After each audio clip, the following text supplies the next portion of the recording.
Well, we are so excited. We're of course just excited to see each other and collaborate, but this is going to be such a great day because we get to collaborate with all of you as well. So thank you for being here with us as we explore designing creativity challenges for all learners. And we're going to take you through a project that we worked on together this year and what that looked like for us, how we collaborated and worked through that process. And then we're going to take you through a new challenge today. And we'll start by introducing ourselves. Hi, everyone. I am Autumn Zaminksi, and I'm located in Pennsylvania in the United States, and I am the assistant principal at our intermediate school building. So I serve students in 4th, 5th, and 6th grade. Hello, everyone. I'm Ronit Shapiro, coming to you from the suburbs of Chicago. I am an elementary instructional technology coach, so I work with kindergarten through 5th grade teachers and students.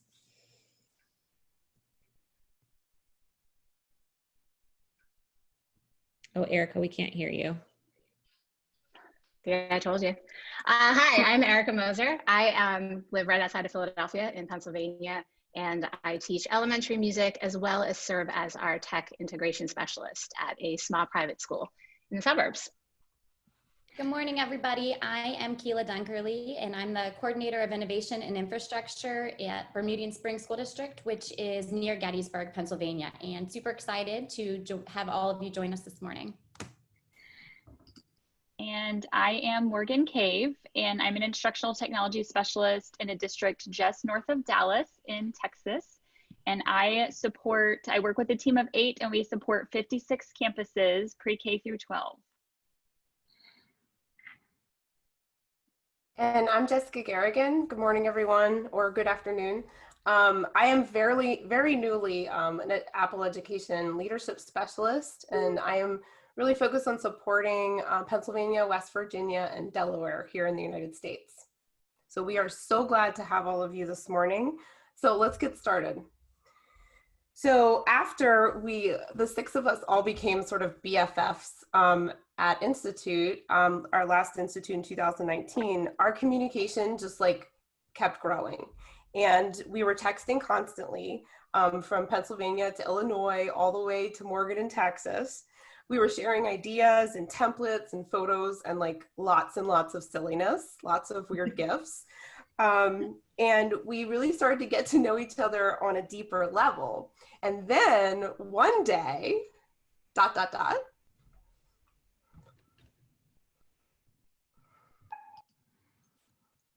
So as Jess said, we all met at Institute, and we were really excited to get to know each other. We had great chemistry.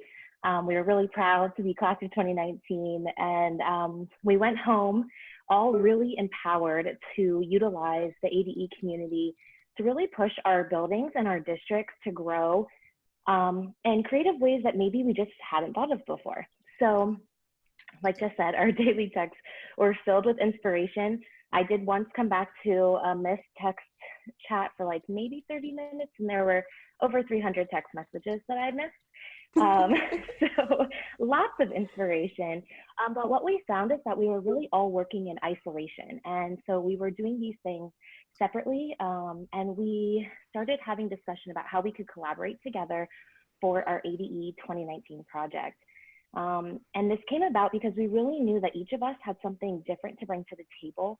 And so working together would allow us to sort of bridge that gap so that we could provide something really great for our school communities, but then also a way to provide something even beyond that. And so together we started dreaming and talking through FaceTime, and we decided we wanted to come up with a way to increase student creativity and teacher creativity by utilizing that time before winter break just to generate some excitement and to do some really fun and different things. And so that's kind of how the 12 Days of Creativity was sort of born. And now we'll kind of go into the how and the behind the scenes process. So we started with this idea for 12 Days of Creativity. So that idea sparked the rest of our design process. We then brainstormed specific project ideas for certain apps, but also really playing off the strengths of one another. So we had, like Jess and Autumn mentioned, many a FaceTime and group text message about what really exciting projects we could create and facilitate for other learners. So we started brainstorming that, but we also started brainstorming ideas for what our published piece would look like. We decided that a keynote would be a great fit for us. And then after we started building the keynote, we were able to delegate and assign roles to play off of our strengths. So that role assignment was like a great way for us to collaborate in true collaboration form, where if somebody had an idea, we were not shy to add our opinions, which was really great because I think none of us really had that in our specific school setting. So it was nice to know that you were in a safe, trusting space to be able to bounce ideas back and forth and make corrections. We then agreed on a design uniformity and collaboratively edited, then published our piece for Twitter. So it was a great process, and it's something that has really been tried and true for us, that we'll always start at the beginning and work through these steps.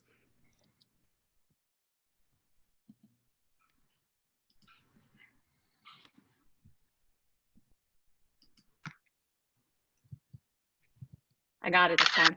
Talking a little bit about the what. So as Ronit was saying, we knew we wanted to create content that not only we would share in our buildings with our students and our, fellow teachers, but that we could share to a larger community. So when we designed all of these different challenges, one of the things that we wanted to do was make sure that there were methods of delivering it. So we used Schoology, Seesaw, Apple Classroom, Schoolwork, and we were able to get all of these things into the different classrooms. But then again, we wanted the outside engagement, which is where we used Twitter. So each day we featured a different project or challenge. It was complete with a demo, as well as an example of what you would do, and then links to templates so that you could build that project yourself. The response from our participants was amazing. It was really inspiring to see how the activities that we created, kind of just fun in FaceTime conversations, were springboards for creativity in other people's classrooms. So obviously when we completed it, it led us to publishing our challenges in this book that we put in the bookstore. And here's a little recap of that.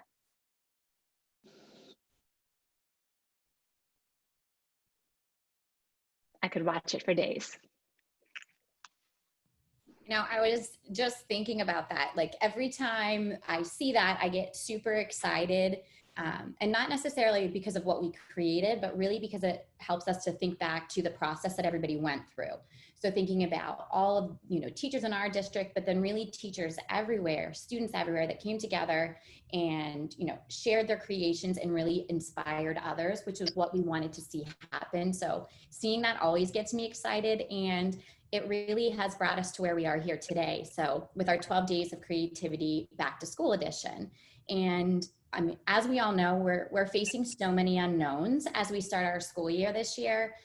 We have teachers coming to us, whether you're a teacher leader, you're a coach, you're an administrator. We have so many teachers that are coming to us and they're saying, okay, what does it look like if I'm in a remote situation? What does instruction look like if we are in a hybrid situation? And really just trying to get their minds around that back to school phase. And so for us, we really have two big, if we're thinking about our why, we have these two big goals. And one is, how can we come together to support teachers? How can we help them build community at the start of the school year? How can we help facilitate collaboration, encourage creativity? All, looking at, we may be in this virtual environment. So how can we really support teachers?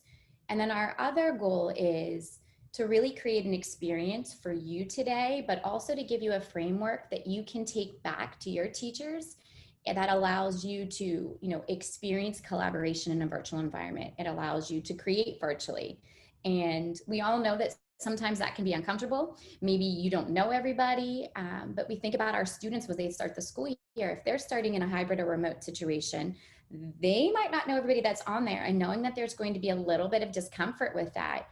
We always find it so helpful to put ourselves in that situation, to put ourselves in the shoes of our learners, which is going to help us support our students. It's going to help support our teachers. So even though sometimes it's a little bit uncomfortable, we're really hoping to create an experience where you get to hopefully get a taste of, everything that we've already shared, the way we're able to collaborate virtually. And so really our hope today is that you walk away with an awesome resource and an awesome framework to take back and utilize in your school, but also that you walk away with an experience that has allowed you to do this collaboration and creation in a virtual situation. And hopefully that will allow you to better support the teachers and students that you work with. So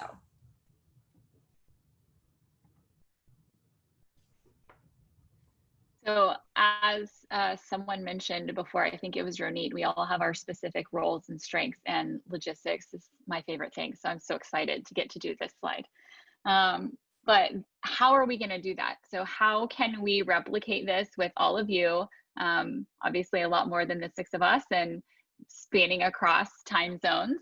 We have built a workflow in Numbers. And so we're going to divide you up into breakout rooms very shortly. You'll each be on a team assigned with a color and just get to start brainstorming together and building out some ideas. So you'll find your tab and meet your team. Don't forget to add your name, drop in your Memoji, your Twitter handle, so that you can all find each other later, so that we can reach back out to you. Each tab has a wheel. So Erica works some magic to build those. So you're going to spin your wheel and find out which tool you're going to focus on for your activity today. And then just start brainstorming as many challenges as you can. And so we've got some sticky notes in there, just whatever works for you, do that. And then as a group, decide what your best idea is and where you really want to dig deeper and start building that out. So we've got all of those places in there for you, but of course, what we love about Numbers is that you've got that just blank canvas. And so you can build that out as far as you want, go outside the lines for sure. And we also have included, we want to make sure you don't miss this, we've got all those tabs at the top for each group and each team, but at the end, we also have an asset kit. So please scroll all the way over and check that out, because we have some really cool designs that you can drop in and use.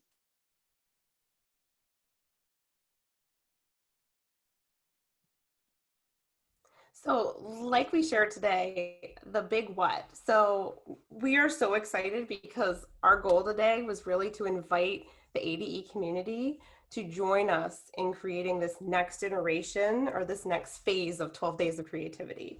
Our theme, as you've gathered, is back to school.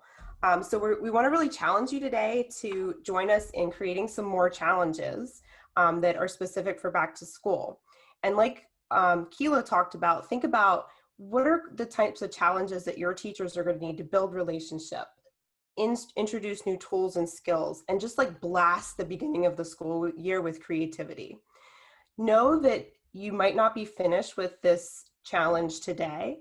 Our hope is that we can curate your ideas, reach back out to you, and then broadcast them out to the teaching world as the school year begins.